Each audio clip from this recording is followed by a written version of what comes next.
Mga pagbasa ng mga salita ng makapangyarihang Diyos. Ukol sa paghahangad sa katotohanan. Paano sikaping matamo ang katotohanan? 8. Noong nakaraan ay nagbahaginan tayo tungkol sa unang pangunahing aspekto ng kung paano sikaping matamo ang katotohanan. Ito ay ang pagbitiw. Hinggil sa pagbitiw, nagbahaginan tayo tungkol sa unang aspekto ng pagsasagawa. Ang pagbitiw sa iba't ibang negatibong emosyon. Ang pakay natin sa pagbabahaginan at pagsusuri sa iba't ibang negatibong emosyon ng mga tao ay upang matugunan, unang-una, ang mga mali at huwad na ideya at pananaw na nakatago sa ilalim ng mga negatibong emosyong iyon. Hindi ba tama iyon? Ibig sabihin, sa pamamagitan ng paglutas sa mga negatibong emosyon sa puso ng mga tao, nilalayo nating tugunan ang mga negatibong ideya at pananaw na pinanghahawakan nila sa kaibuturan ng kanilang puso ukol sa iba't ibang tao, pangyayari at bagay. Siyempre, sa pamamagitan din ng paglalantad at pagsusuri sa iba't ibang negatibong emosyon, at pagbibigay sa mga tao ng mga tamang kaisipan, pananaw at pag-unawa na maaaring malutas ang iba't ibang negatibong emosyon ng mga tao. Ito ay upang hindi mabagabag o magapos ang mga tao sa mga mali at huwad na ideya at pananaw sa tuwing may nangyayari sa kanila, sa kanilang pang-araw-araw man na buhay o sa kanilang landas sa buhay, at sa halip ay harapin ng mga tao ang bawat araw at ang mga tao, pangyayari at bagay na sumasapit sa kanila bawat araw nang may positibo, mga tamang ideya at pananaw na umaayon sa katotohanan. Kaya, kapag nahaharap sa mga tao, pangyayari at bagay sa totoong buhay, hindi sila tutugon ng may mainit na ulo, bagkos ay mamumuhay sila sa saklaw ng normal na konsyensya at katwiran ng tao at magagawa nilang harapin at pangasiwaan ng makatwiran ang bawat sitwasyon na kanilang kinakaharap o dinaranas sa buhay at sa landas ng buhay gamit ang mga tumpak at tamang paraan na itinuro ng Diyos. Ang isang aspekto ng paggawa nito ay upang mamuhay ang mga tao sa ilalim ng patnubay at impluwensya ng mga tamang ideya at pananaw. Ang isa pang aspekto ay upang mapangasiwaan nila ng tama ang bawat sitwasyon sa ilalim ng patnubay at impluwensya ng mga positibong ideya at pananaw na ito. Siyempre, ang kakayahang mapangasiwaan ng tama ang bawat sitwasyon ay hindi ang pinakalayon. Ang pinakalayon ay ang tuparin ng mga nananalig sa Diyos ang dapat nilang tuparin, na matakot sa Diyos at lumayo sa kasamaan, na magpasakop sa Diyos at sa Kanyang mga pagsasaayos at pangangasiwa, na magpasakop sa bawat kapaligirang itinakda niya, at siyempre, magpasakop sa tadhana ng isang tao kung saan siya ang may kataas-taasang kapangyarihan at mamuhay ng makatwiran sa piling ng bawat tao, pangyayari at bagay sa bawat kapaligiran. Sa kabuuran, nagbabahaginan man tayo at nagsusuri sa mga negatibong emosyon ng mga tao o mga negatibong ideya at pananaw. Ang lahat ng ito ay nauugnay sa landas na dapat tahakin ng isang nilikha, ang landas ng buhay na hinihingi ng Diyos sa isang normal na tao. At, siyempre, nauugnay rin ito sa mga prinsipyo na dapat taglayin ng isang nilikha pagdating sa kung paano nila tinitingnan ang mga tao at bagay, kung paano sila umasal at kung paano sila kumilos. Ang pagbitiw sa iba't ibang negatibong emosyon ay malinaw na tungkol sa paglutas sa mga negatibong emosyon ng mga tao at pagtugon sa mga negatibo at maling ideya at pananaw na nakatago sa ilalim ng mga negatibong emosyong iyon. Ngunit sa katunayan, masasabi mo rin na talagang tungkol ito sa paggabay sa mga tao, pagtustos sa kanila at pagtulong sa kanila o tungkol sa pagtuturo sa mga tao kung paano umasal at kung paano maging isang totoo at normal na tao, maging isang makatwirang tao, isang taong gaya ng hinihingi sa kanila ng Diyos, isang taong kanyang minamahal, at isang taong nagpapalugod sa Diyos kapag nahaharap sa iba't ibang kapaligiran, tao, pangyayari at bagay. Katulad ito ng iba pang aspekto ng mga katotohanang prinsipyo, lahat ng ito ay nauugnay sa pag-asal ng isang tao. Kung titingnan, ang paksa ng pagbitiw sa iba't ibang negatibong emosyon ay tila may kasamang ganap na karaniwang emosyon o isang kalagayan kung saan namumuhay ang mga tao sa kasalukuyan. Pero ang totoo, ang mga emosyong ito at ang mga simpleng kalagayang ito ay nauugnay sa landas na tinatahak ng mga tao at sa mga prinsipyo ng kanilang pag-asal. Mula sa perspektiba ng isang tao, maaaring tila hindi gaanong mahalaga at walang kabuluhan ang mga ito. Gayunpaman, dahil nauugnay ang mga ito sa mga pananaw na dala-dala ng mga tao at sa mga perspektiba at paninindigan na pinanghahawakan nila kapag nahaharap sa iba't ibang tao, pangyayari at bagay, may kinalaman ang mga ito sa pag-asal ng isang tao. Sa mas partikular na salita, kabilang dito kung paano tingnan ang mga tao at bagay, kung paano umasal, at kung paano kumilos. Dahil may kinalaman ang mga ito sa kung paano tingnan ang mga tao at mga bagay, kung paano umasal, at kung paano kumilos, kailangang palaging suriin at pagnilayan sa pang-araw-araw na buhay ng mga tao ang mga negatibong emosyon at mga negatibong ideya at pananaw na ito. Siyempre, kailangan din na maitama kaagad ng mga tao ang kanilang sarili sa tuwing natutuklasan nila sa pagninilay-nilay na mayroon silang mga negatibong emosyon o mga negatibo at maling ideya at pananaw, at mapalitan kaagad ang mga negatibong emosyon at maling ideya at mga pananaw na ito ng mga positibo at tamang kaisipan at pananaw na naaayon sa mga katotohanang prinsipyo. Magbibigay daan ito sa kanila na tingnan ang mga tao at bagay, umasal, at kumilos ayon sa mga salita ng Diyos bilang pundasyon at sa katotohanan bilang pamantayan. Isa rin itong paraan para mabago ang mga disposisyon ng mga tao upang umayon ang mga ito sa Diyos at upang makamit ang takot sa Diyos at makalayo sa kasamaan. Ang mga bagay sa itaas na pinagbahaginan natin ay karaniwang mga pangunahing detalye ng unang aspekto, pagbitiw, sa paano sikaping matamo ang katotohanan. Sa iba't ibang emosyon ng tao, siyempre, mayroon ding ilang partikular na maliliit na negatibong bagay o ilang espesyal na negatibong emosyon na hindi talaga tipikal at na nauugnay rin sa ilang negatibo o maling kaisipan at pananaw. Masasabi na ang mga negatibong emosyon o maling kaisipan at pananaw na ito ay may kaunti lamang na epekto sa mga tao, kaya hindi na natin iisa-isahing pagbahaginan ang mga ito ng mas detalyado. Ang lahat ng negatibong emosyon na pinagbahaginan natin kanina ay maaaring kumatawan sa mga isyong umiiral sa tunay na buhay ng mga tao o sa landas ng kanilang buhay. Kabilang sa mga emosyong ito ang iba't ibang pananaw sa kung paano tingnan ang mga tao at bagay at kung paano umasal at kumilos.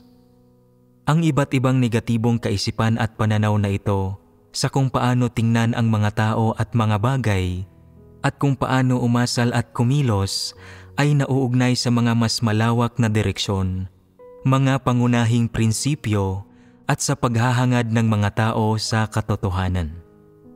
Kaya, ito ang mga bagay na dapat bitiwan at tugunan ng mga tao sa loob ng kanilang mga kaisipan at pananaw. Ang ilang partikular, hindi tipikal o mas pang-personal na bagay na natitira tulad ng pagkain, pananamit, personal na buhay at iba pa ay hindi kasama sa mga pangunahing prinsipyo ng kung paano tinitingnan ng isang tao ang mga tao at mga bagay at kung paano siya umaasal at kumikilos, at masasabing walang kinalaman ang mga ito sa pagtukoy sa kaibahan ng mga positibo at negatibong bagay. Sa makatuwid, ang mga ito ay wala sa saklaw ng paksang pinagbabahaginan natin. Halimbawa, kapag sinabi ng isang tao na, "Gusto ko ang mga bagay na kulay itim." Iyon ay isang bagay na malaya niyang magagawa ang personal niyang panlasa at kagustuhan. May kinalaman ba rito ang anumang prinsipyo? Walang kinalaman dito kung paano tinitingnan ng isang tao ang mga tao at mga bagay, lalo na ang kung paano sila umasal at kumilos.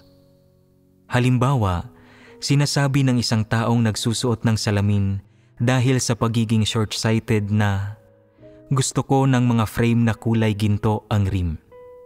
At sinabi ng isa pa na, "Masyado nang makaluma ang mga kulay ginto na rim.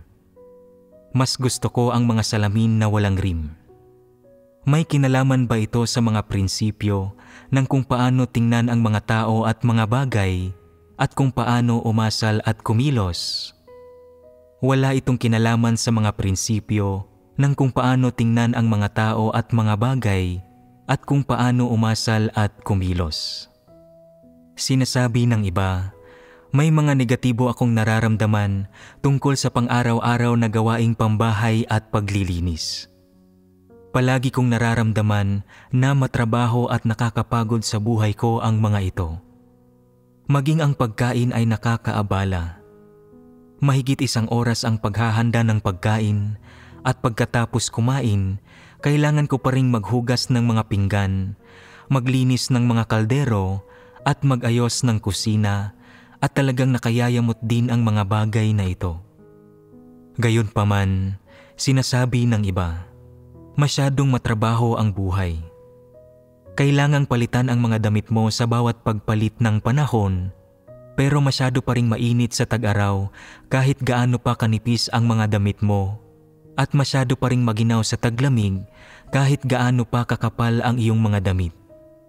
Talagang puro pasakit ang pisikal na katawang ito.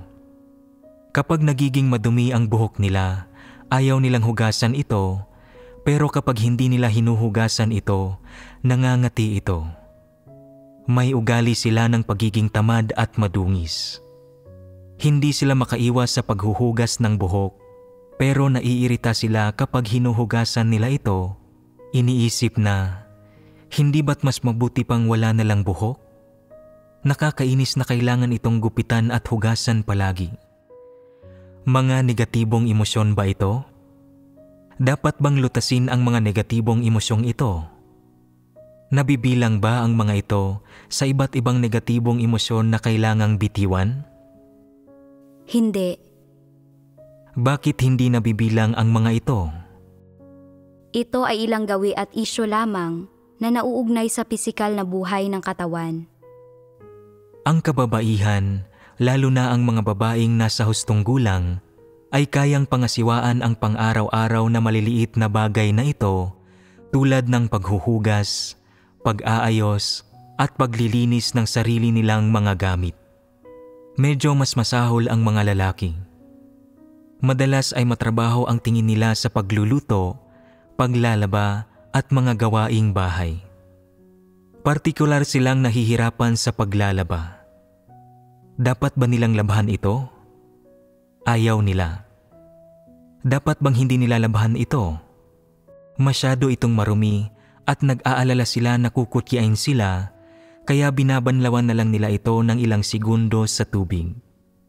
Medyo magkaiba ang mga diskarte at saloobin ng kalalakihan at kababaihan sa pangangasiwa ng maliliit na pang-araw-araw na bagay na ito.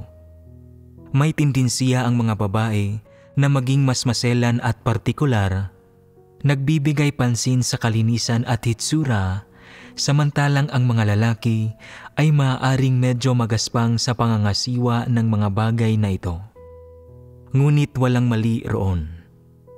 Hindi magandang maging sobrang makalat. Lalo na kapag naninirahan ka kasama ang ibang tao, mailalantad mo ang napakarami mong kapintasan at dahil dito ay hindi ka magugustuhan ng iba.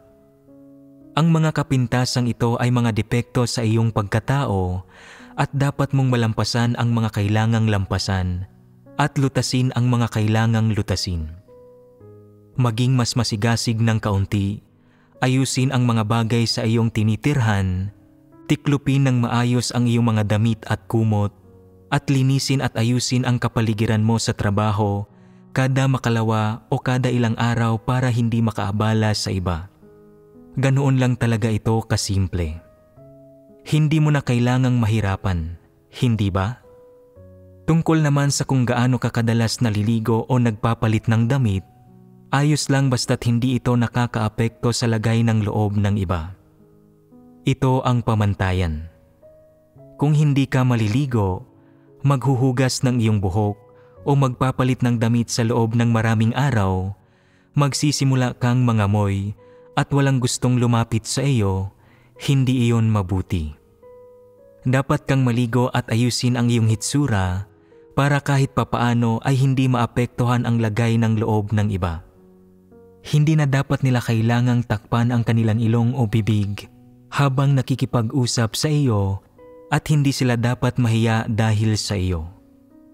Kung tinatrato ka ng iba ng ganito at binabaliwala mo ito o hindi pinapahalagahan, kung gayon, maaari kang magpatuloy na mamuhay sa ganoong paraan.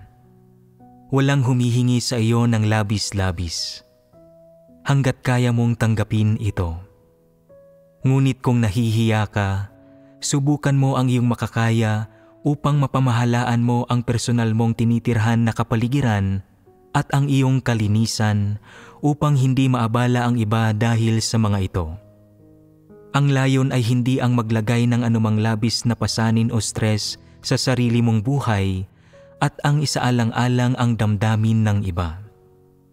Huwag mong idiin o ipilit ang iyong impluwensya sa iba. Ito ang pinakamaliit na hinihingi para sa normal na konsyensya at katwiran ng tao. Kung hindi mo man lang taglay ang ganito kaliit na hinihingi, paano ka makakaasal ng disente? Sa makatuwid, hindi nangangailangan ng mahabang paliwanag ang mga bagay na ito na dapat makamit ng isang taong may normal na pagkatao. Hindi ka kailangang bigyan ng sambahayan ng Diyos ng mga partikular na tungkulin o utos. Kailangan mong mapangasiwaan ang mga ito ng mag-isa.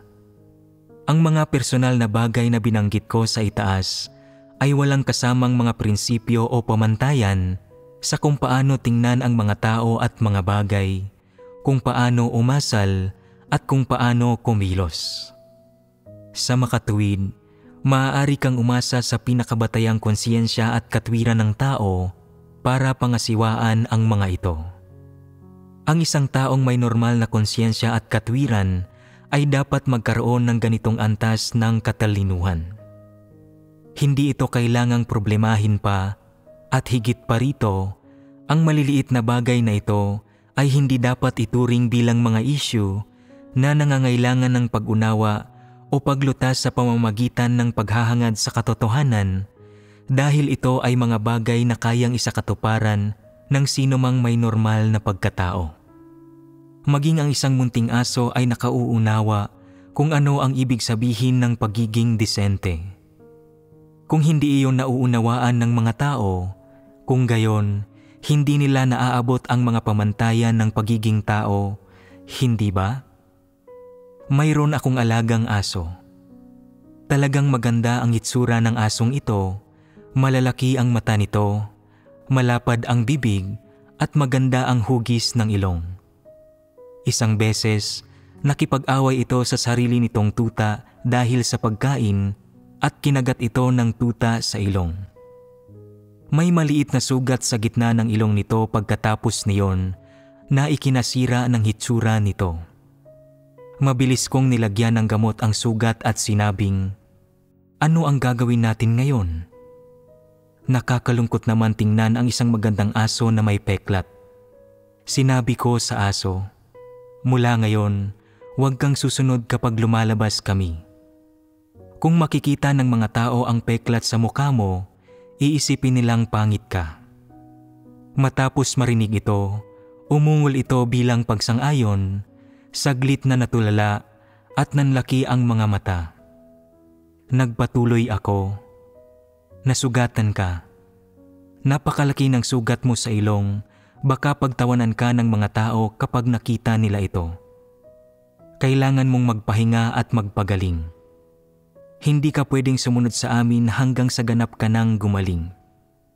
Matapos marinig ang mga sinabi ko, hindi na ito umungol pa at hindi nagpumilit na lumabas. Naisip ko, maging ang isang aso ay alam kung ano ang nangyayari. Pagkalipas ng ilang panahon, nagkalangib at medyo gumaling ang sugat, kaya dinala ko ito sa labas. Isang sister ang nakakita sa munting aso at nagtanong, "Uy, ano ang nangyari sa ilong mo?" Matapos iyong marinig, tumalikod ito at tumakbo ng hindi lumilingon. Dumiretso sa sasakyan, ayaw nang bumalik. Nang kausapin ito ng sister, umayos ito, uminom ng tubig ng alukin ng sister. Hindi ito tumakbo palayo.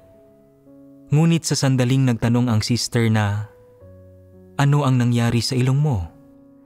Tumalikod ito at tumakbo ng hindi lumilingon. Pagka-uwi namin, tinanong ko ito, "Nasugatan ang ilong mo. Bakit ka tumakbo nang tanungin ka ng sister tungkol dito? Nahihiya ka ba?" Tiningnan ako nito ng mukhang nahihiya, patuloy na nakayuko at sobrang nahihiyang tumingin sa akin. Kumalong ito sa mga bisig ko, hinahayaan akong haplusin at hawakan ito. Sinabi ko rito, "Hindi ka na pwedeng makipag-away sa tuta mo. Kung masugatan ka at muling magkakapeklat, baka magiging pangit ka tingnan. Pagtatawanan ka ng mga tao. Saan mo itatago ang mukha mo? Tingnan mo, kahit ang isang munting aso na 5 taong gulang pa lang ay alam kung ano ang ibig sabihin ng makaramdam ng hiya. Marunong itong magtago sa mga tao dahil sugatan ang mukha nito at takot itong mapagtawanan. Kung ang isang maliit na aso ay may ganitong antas ng katalinuhan, hindi ba't dapat mayroon din nito ang mga tao? Dapat taglay ito ng mga tao. Ibig sabihin, dapat isa itong bagay na taglay nila sa saklaw ng kanilang katwiran. Ano ang ibig sabihin ng pagiging disente? Ano ang ibig sabihin ng maging isang taong napapabuti at hindi inaayawan o kinasusuklaman ng iba? Dapat mayroon ka ng pamantayang ito sa sarili mo. Ito ang pinakasimpleng bagay sa pang-araw-araw na buhay at gamit ang normal na konsyensya at katwiran ng tao, tumpak mong mapapangasiwaan ang mga bagay-bagay nang hindi nangangailangan ng pagbabahaginan tungkol sa mga katotohanan tulad ng paglutas sa tiwaling disposisyon o mga negatibong emosyon ng mga tao. Siyempre, kung nakatira ka sa sarili mong bahay, maaaring medyo makalat ka, hindi naman ganoon kahigpit ang mga pamantayan. Gayunpaman, kung nakatira ka kasama ng mga kapatid, dapat mong tiyakin na napapanatili ng maayos ang iyong normal na pagkatao. Bagamat wala tayong anumang partikular na hinihingi o mahigpit na pamantayan para dito, bilang isang normal na tao, dapat mayroon kang pag-unawa sa mga bagay na ito. Ito ay mga bagay na dapat gawin at taglayin ng mga taong may normal na pagkatao.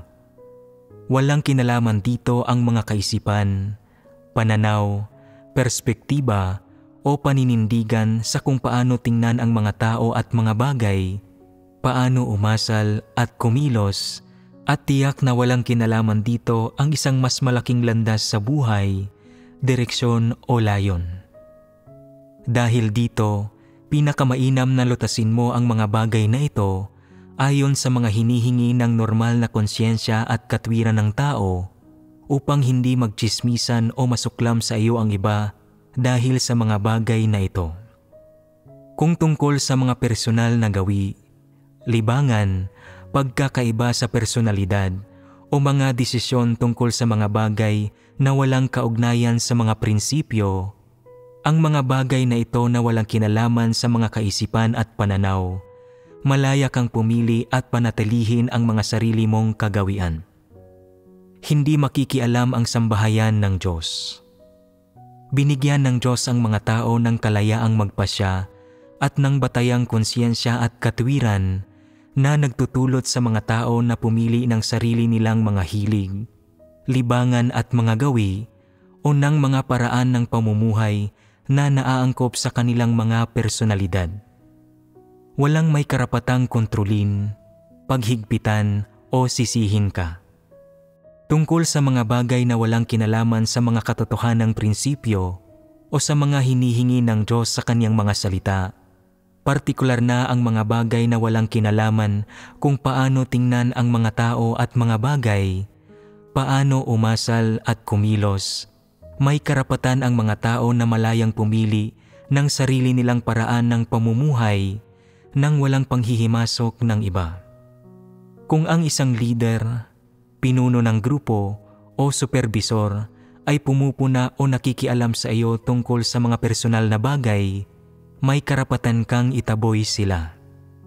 Sa pagbubuod, ang mga bagay na ito ng normal na pagkatao ay walang kinalaman sa mga hinihingi ng mga salita ng Diyos o sa mga katotohanang prinsipyo. Hanggat komportable at wasto ang pakiramdam mo at hindi nakakaapekto o nakakaabala sa iba ang pag-uugali mo, ayos lang iyon. Halimbawa, kung natutuwa kang magbihis at manatiling malinis, hanggat hindi ka nakakaapekto sa iba, hindi ito problema. Pero kung 10 oras na ng gabi at kailangan ng matulog ng iba pagsapit ng 11:00 at naglalaba o naglilinis ka pa rin, hindi na iyon katanggap-tanggap. Kung ikaw ay nasa sarili mong pamamahay at hindi mo naaapektuhan ang buhay ng ibang tao, pwede kang hindi matulog hanggang 4:00 o 5:00 ng umaga kung gusto mo. Malaya kang gawin iyon. Gayunpaman, ngayong naninirahan ka kasama ng mga kapatid, makakaapekto ang mga kilos mo sa kanilang mga pang-araw-araw na nakagawian at schedule. Hindi maganda iyon. Kung gayon ang ginagawa mo, hindi mo ginagamit ng tama ang iyong mga karapatan at kalayaan. Sa halip, nagiging sutil ka. Ito ay tinatawag na kawalan ng pagkatao. Alang-alang sa sarili mong kalayaan at upang matugunan ang mga kagustuhan at pagnanais ng sarili mong laman, ginagambala mo ang buhay ng iba at isinasakripisyo mo pa nga ang kanilang oras ng pahinga. Hindi naaayon ang pag-uugaling ito sa normal na konsyensya at katwiran ng tao. Kailangan itong magbago. Nauugnay ito sa mga prinsipyo ng pag-asal. Hindi ito tungkol sa kung may mali sa iyong personal na pamumuhay o mga gawi sa kalinisan. Ito ay tungkol sa problema sa mga prinsipyo ng kung paano ka umasal. Hindi mo isinasaalang-alang ang damdamin, lagay ng loob o mga interes ng iba. Pinoprotektahan at pinangangalagaan mo ang sarili mong mga interes kapalit ang kapakanan ng iba. Ang ganitong paraan ng pag-uugali ay hindi naaayon sa mga hinihingi ng Diyos sa pag-asal o sa mga prinsipyo ng pag-asal. Kaya, ang anumang kagustuhan, interes, pasya sa pamumuhay, gawi, kalayaan, karapatan at iba pa ng normal na pagkatao ay dapat manatili sa saklaw ng konsyensya at katwiran ng isang tao upang maituring na normal na pagkatao. Kung lampas ang mga ito sa mga hangganan ng normal na konsyensya at katwiran ng tao, hindi iyon normal na pagkatao. Hindi ba? Sa loob ng saklaw ng normal na konsyensya at katwiran ng tao, kumikilos ka tulad ng isang normal na tao. Kung lumampas ka sa mga hangganan ng normal na konsyensya at katwiran ng tao, at binibigyan diin mo pa rin ang iyong kalayaan, kung gayon, hindi ka kumikilos gaya ng isang normal na tao. Mababa ka kaysa sa isang tao. Isa itong bagay na kailangang mabago, dapat malinaw ito. Ano ang dapat na malinaw? Dapat malinaw na ang mga personal na bagay na ito ay kailangang pangasiwaan sa loob ng mga hangganan ng normal na konsyensya at katwiran ng tao at na ito ay isang prinsipyo ng pag-asal. Ikaw na ang bahala lahat sa iyong mga personal na gawi, hinihingi, pasya sa paraan ng pamumuhay at iba pa. Basta't hindi ka lumalampas sa mga hangganan ng normal na konsyensya at katwiran ng tao. Walang mga partikular na hinihingi tungkol sa mga bagay na ito.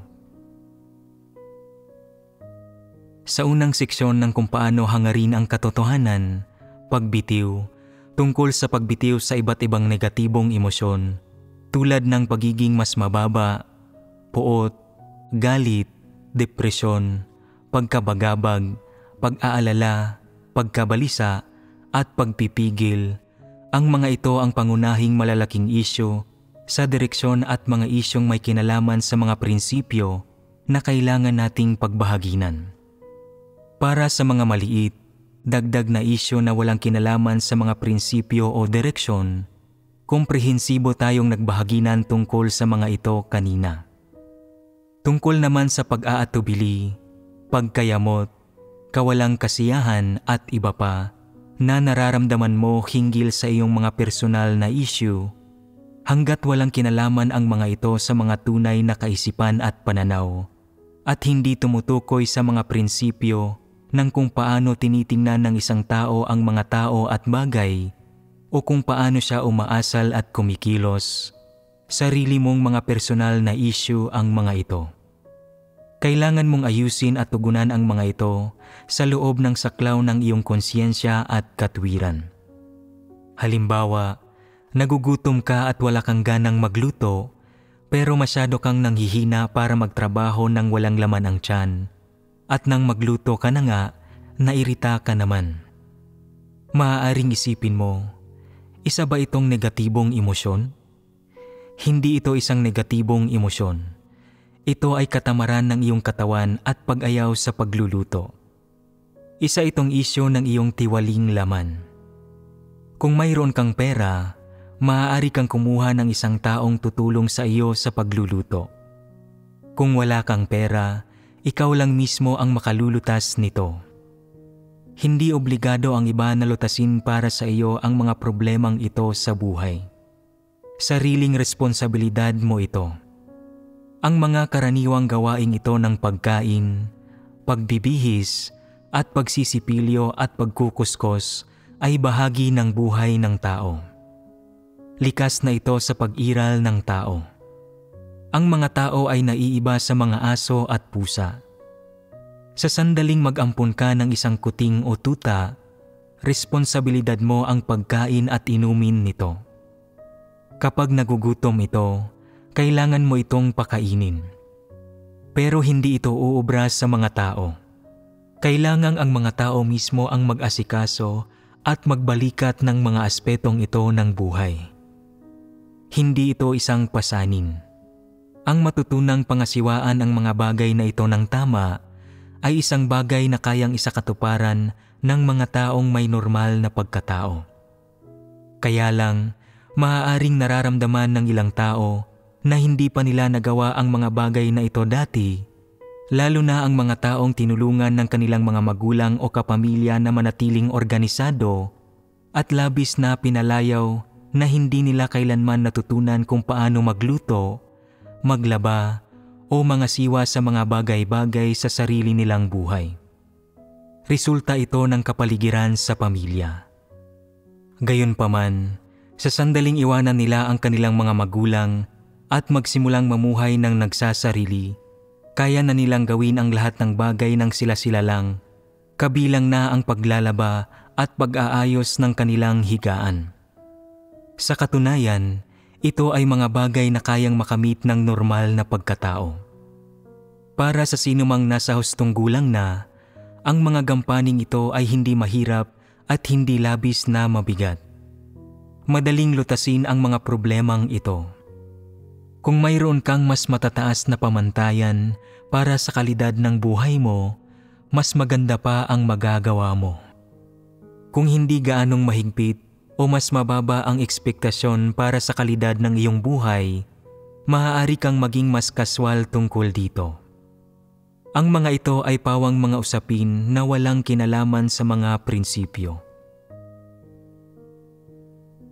Tungkol sa unang pangunahing paksa kung paano hangarin ang katotohanan, pagbitiw sa iba't ibang negatibong emosyon, tapusin natin ang pagbabahaginan natin dito dahil tapos naman na tayo rito kung tutuusin. Ang kasunod, sa proseso ng paghahangad sa katotohanan, bukod sa pagbitiw sa mga negatibong emosyon, dapat ding bitiwan ng isang tao ang mga pansariling paghahangad, mithiin at pagnanais. Ito ang ikalawang pangunahing aspeto ng pagbitiw sa pagsasagawa ng kung paano hangarin ang katotohanan na siyang pagbabahaginan natin ngayong araw. Ang pagbitiw sa mga paghahangad, mithiin at pagnanais ng mga tao. Naiintindihan ba ninyo? Kababanggit ko lang ngayon sa mga pakay nitong partikular na pagsasagawa ng pagbitiw at nabigyang pansin na rin ninyo ang mga ito. Suriin natin ngayon ang paksa.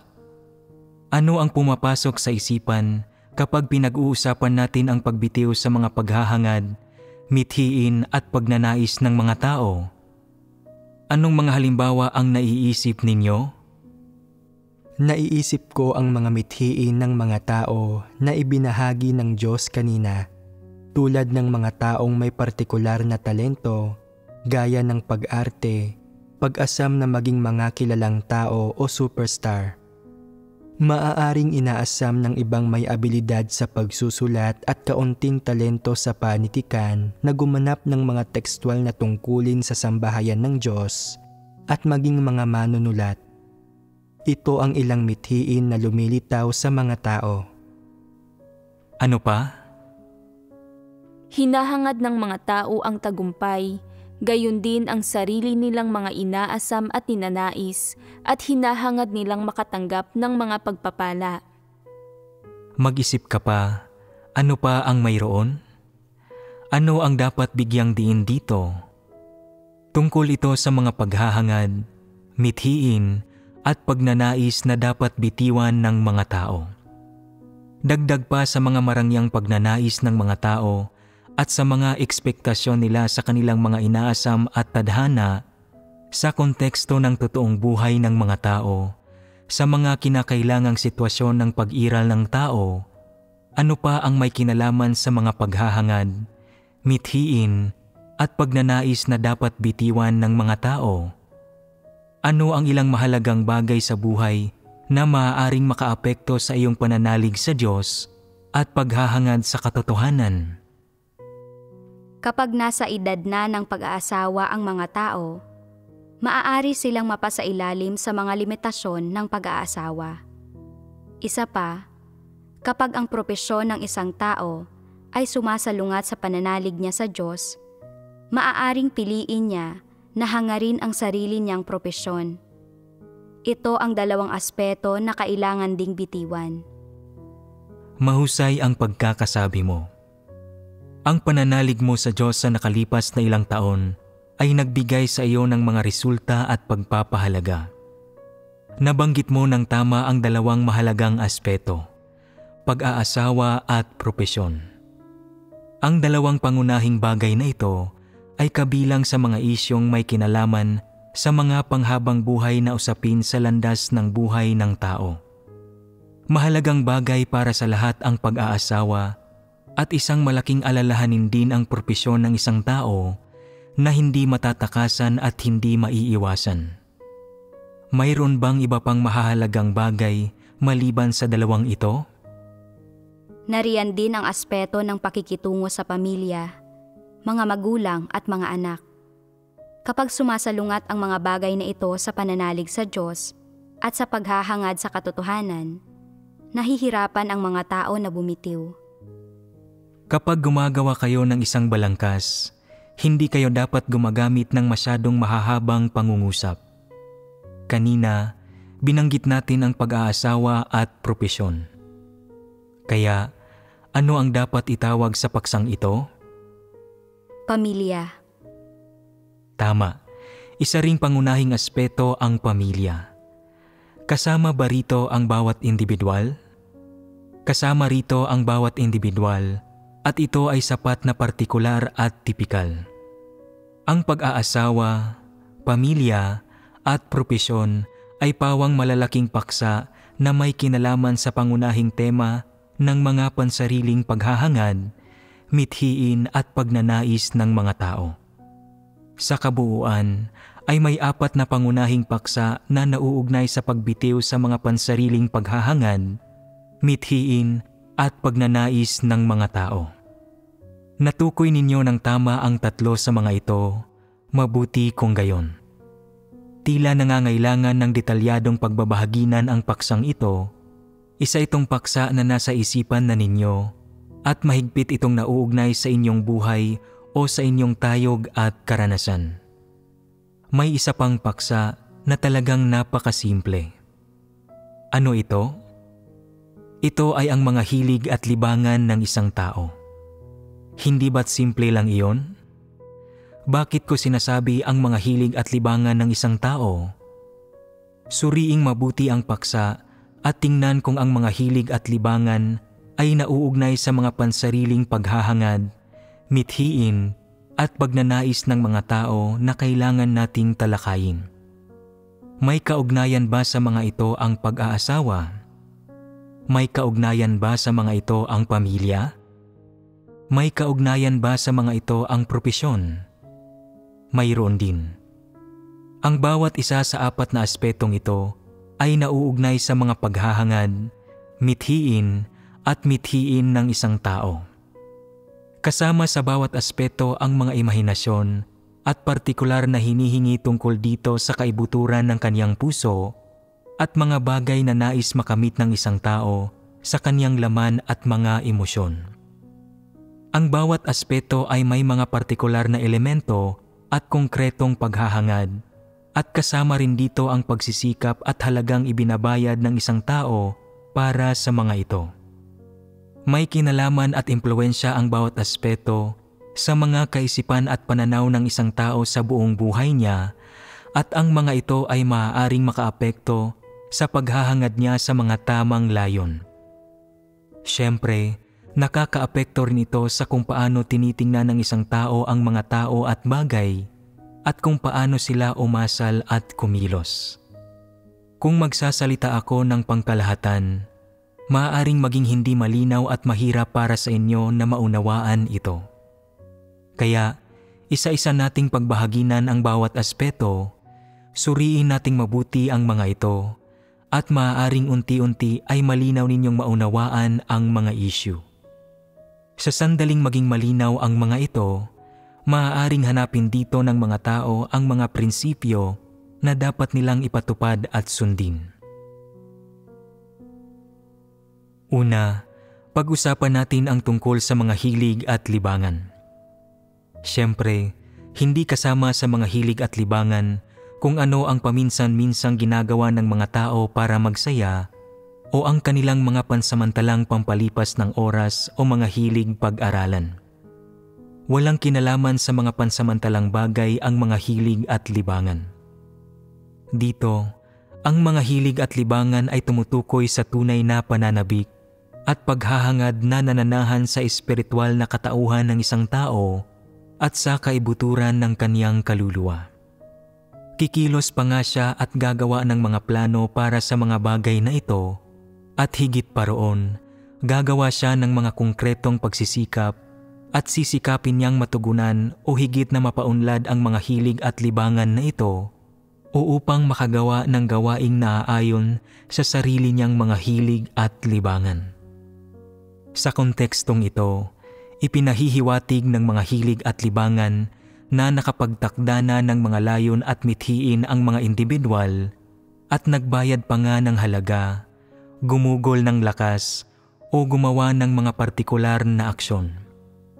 Halimbawa, umalis sila at nag-aral ng mga nauugnay na kaalaman para sa kanilang mga hilig at libangan, ginugugol ang karamihan ng kanilang pang-araw-araw na buhay sa pag-aaral ng kaalamang ito at nagtatamo ng praktikal na karanasan at aktwal na pagkaunawa rito. Halimbawa, ang ilang tao ay may partikular na hilig at libangan sa pagpipinta at ang mga painting na ito ay hindi kasing simple ng pagguhit lamang ng mga litrato o tanawin. Higit pa ito sa gayong mga simpleng hilig at libangan.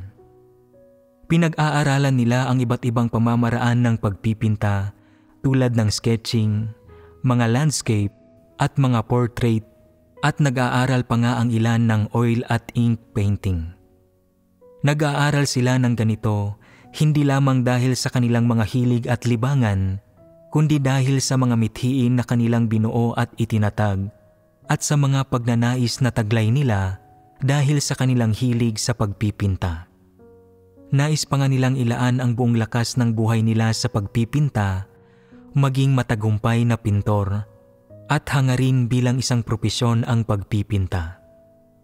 Bago lumahok sa propesyong ito, kinakailangan ang malawakang paghahanda at pagpaplano. Halimbawa, pag-aaral sa mga espesyalistang paaralan para sa karagdagang edukasyon at pagsasanay, pag-aaral sa iba't ibang aspeto ng pagpipinta, pagsasagawa ng mga on-site sketch, paghingi ng patnubay mula sa mga eksperto at master artist, at pagsali sa mga kompetisyon bukod sa iba pang bagay. Ang lahat ng aktibidad na ito ay nakatuon sa kanilang mga paghahangad, mithiin at pagnanais. Siyempre, nakabatay ang lahat ng paghahangad, mithiin at pagnanais na ito sa kanilang mga hilig at libangan.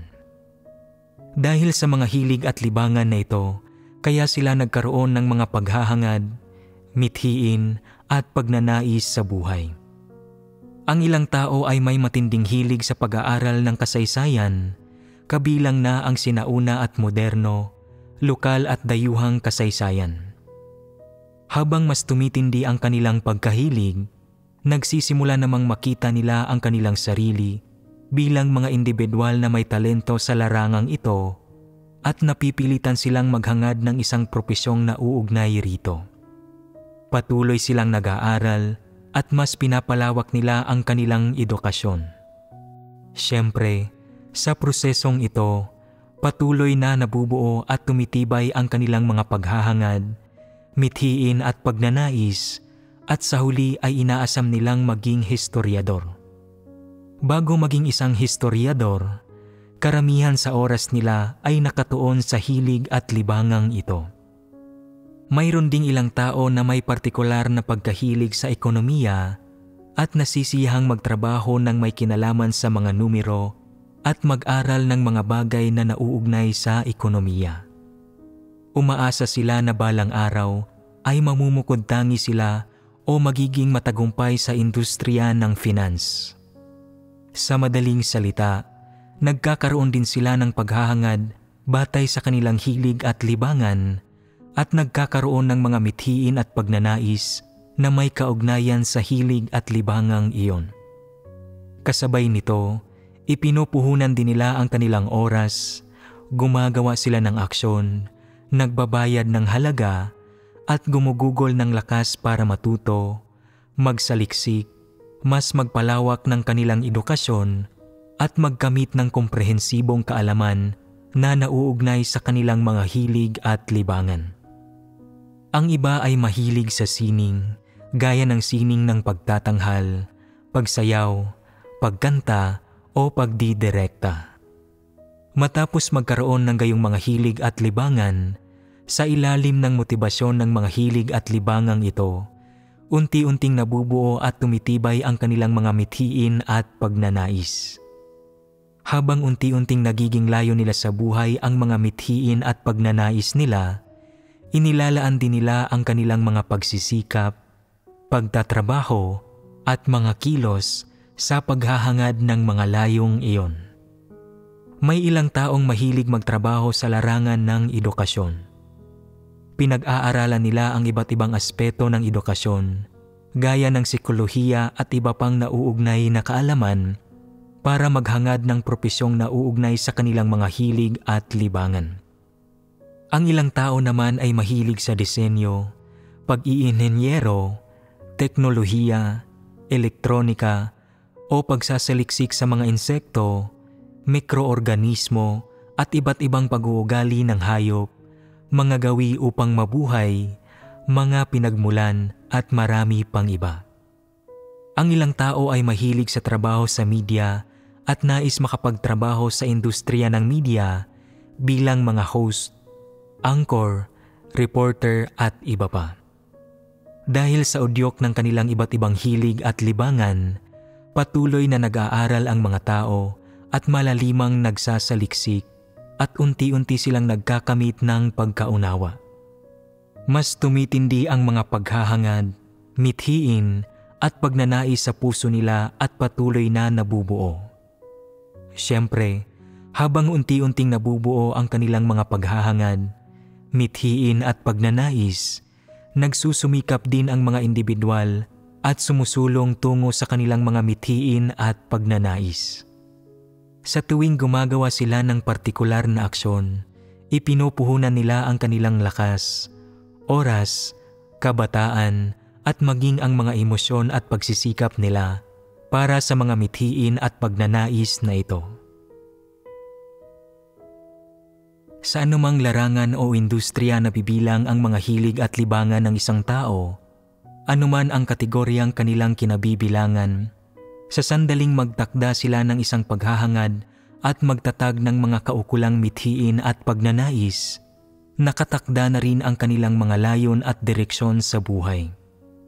Kapag ang mga mithiin at pagnanais ng isang tao ang siyang nagiging mga layon ng buhay niya, tiyak na nakatakda na ang landas niya sa hinaharap. Bakit ko sinasabing nakatakda na ito?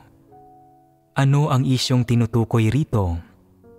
Ito ay, sa sandaling matukoy mo ang mga mithiin at pagnanais na nagmumula sa iyong mga hilig at libangan, kailangan mo ring magsikap at magpunyagi sa direksyong iyon, kahit hanggang sa puntong magkaroon ka ng di natitinag at determinadong kapasyahan at kaisipan, handang magbayad ng habang buhay na lakas, oras at halaga.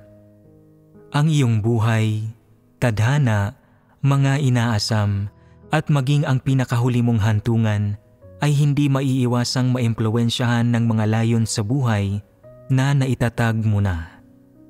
Ano ang pangunahing punto na nais kong bigyang diin dito? Sa sandaling itatag ng isang tao ang kanyang mga paghahangad, mithiin, at pagnanais batay sa isang partikular na hilig o libangan, hindi na siya mananatiling nakatunganga at walang ginagawa. Nagsisimulang mabuo ang mga konkretong aksyon dahil sa mga partikular na hilig at libangan. Kasabay nito, itatatag mo ang iyong mga mithiin at pagnanais sa ilalim ng patnubay ng mga partikular na pagkilos na ito. Mula sa puntong iyon, hindi titigil ang puso mo at hindi hihinto ang iyong mga paa. Nakatakda kang mamuhay para sa iyong mga mithiin at pagnanais. Hinding-hindi ka basta-bastang papayag sa pagkakaroon lang ng kaunting kaalaman at natapusin iyon sa ganoon lang. Dahil mayroon kang gayong mga talento at nagtataglay ka ng potensyal at mga kaloob, siguradong maghahanap ka ng isang posisyong na babagay sa iyo o walang humpay kang magsisikap para pumaitaas ka at maging pambihira sa mundong ito at sa gitna ng karamihan ng walang anumang pagsisisi. Hahangarin mo ang iyong mga mithiin at mga ninanais nang may matatag na paniniwala sa tagumpay at magiging handa ka pang ang magbayad ng anumang halaga at harapin ang anumang paghihirap, panganib at pagdurusa upang makamit ang mga ito. Bakit nagagawa ito ng mga tao? Bakit nagagawa nilang kumilos sa gayong paraan pagkatapos magkaroon ng mga mithiin at pagnanais batay sa kanilang mga hilig at libangan? Ginagawa nila ito para maisakatuparan ang kanilang mga mithiin, para maghangad ng mas matataas na bagay, at para maging mas magaling kaysa sa iba. Dahil dito, hindi sila umuurong sa harap ng anumang paghihirap, bagkus ay patuloy nilang hinahangad ang kanilang mga mithiin at pagnanais. Mayroong likas na gawi sa mga tao. Kung hindi nila kailanman malalaman kung ano ang kanilang mga kalakasan, kung ano ang kanilang mga hilig at libangan, mararamdaman nila na wala silang puwang, hindi nila mapagtatanto ang sarili nilang halaga at mararamdaman nilang wala silang halaga. Hindi nila magawang ipakita ang kanilang halaga. Gayunpaman, sa sandaling matuklasan ng isang tao ang kanyang mga hilig at libangan, gagawin niya itong tulay o isang pambuelo para maipamalas ang kanyang halaga. Handa siyang magbayad ng halaga para hangarin ang kanyang mga mithiin, para mamuhay ng mas makabuluhang buhay, para maging isang kapaki-pakinabang na individual, para mamukod-tangi sa karamihan at mapansin, para hangaan at sangayunan, at para maging isang katangi-tanging tao. Sa ganitong paraan, makapamumuhay siya ng kontento, magkakaroon ng matagumpay na propesyon sa mundong ito, at maisasakatuparan ang kanyang mga mithiin at pagnanais, at sa gayon ay magiging makabuluhan ang kanyang buhay. Kung titingnan ang karamihan sa mga tao, iilan lamang ang likas na kasing talino niya na nakapagtakda ng matatayog na mithiin at pagnanais, at nasa huli ay nakapagkamit ng mga bagay na ito sa pamamagitan ng walang humpay na pagsusumikap. Nakabuo siya ng propesyon habang ginagawa ang gusto niya, natamo niya ang kasikatan, pakinabang at katanyagan na nais niya, na ipakita ang kanyang kabuluhan at naipamalas ang kanyang halaga. Ito ang paghahangad ng mga tao. Ang bawat tao na inuudyukan ng kanilang mga natatanging hilig at libangan ay may mga sariling paghahangad, mithiin at pagnanais. Siyempre, pagkatapos itakda ang mga sarili nilang paghahangad, mithiin at pagnanais, maaaring hindi nila makamit ang mga mithiin at pagnanais na ito. Gayunpaman, sa sandaling maitatag ng mga individual ang kanilang mga mithiin at mga pagnanais, sa sandaling magkaroon sila ng mga paghahangad na ito, tiyak na hindi nila hahayaang sila ay manatiling ordinaryo. Gaya ng kasabihan, ang lahat ay mahilig magmalaki, gusto nilang isipin ng iba na sila ay natatangi. Walang handang maging isang ordinaryong tao ang magsasabi na, ganito na ang magiging buhay ko. Pwede akong maging isang pastol ng baka, magsasaka, ordinaryong ladrilyero o janitor. Pwede pa nga akong maging taga-deliver o tagahatid ng pagkain.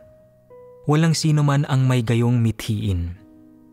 Ipagpalagay na sasabihin mong, isa bang uri ng mithiin ang maging isang masayang taga-deliver? Sasagot ang lahat, hindi, talagang hindi iyan isang mithiin. Ang maging may-ari ng isang delivery company, isang kilalang amo sa buong mundo, ganyan ang isang mithiin at pagnanais. Walang sino man ang handang tumanggap sa kanilang papel bilang isang ordinaryong tao. Kapag ang isang tao ay nagkaroon ng kahit katiting na hilig o libangan, at kung may isang bihirang pagkakataon na siya ay magiging isang kilalang tao sa lipunan o makakapagkamit ng kaunting tagumpay, hindi siya susuko. Ibubuhos niya ang 120% niya at magbabayad siya ng anumang halaga para dito. Tama ba? Hindi kailanman sumusuko ang mga tao.